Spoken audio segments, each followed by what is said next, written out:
Why your power tools keep overheating and how to fix it. Are your power tools getting hot fast?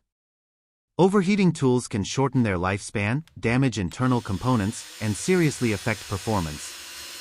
But don't worry, here's why it happens and how to fix it. One of the most common causes is blocked ventilation. Power tools generate heat quickly, and if the vents are clogged with dust or debris, that heat gets trapped inside. Always clean the air vents using compressed air or a soft brush after a few uses. Another reason is overloading the tool. If you're pushing your drill, grinder, or saw beyond its rated capacity, it forces the motor to work harder and heat up faster. Use the right tool for the job and never force it through materials it's not designed for. Using a tool continuously without breaks can also lead to overheating. Even professional-grade tools need time to cool down. If you're doing heavy-duty work, take short breaks to let the tool rest and prevent thermal buildup. Sometimes, overheating is a sign of internal wear. Faulty bearings, worn-out brushes, or motor damage increase internal friction, which generates extra heat.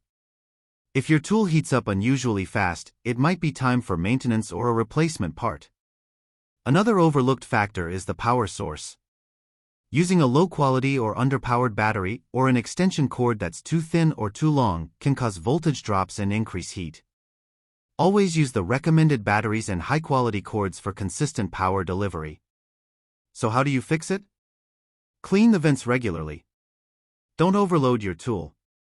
Give it breaks during long use. Replace worn parts if necessary. And always use a proper power source. With these simple tips, you'll keep your tools cooler, safer, and running at peak performance.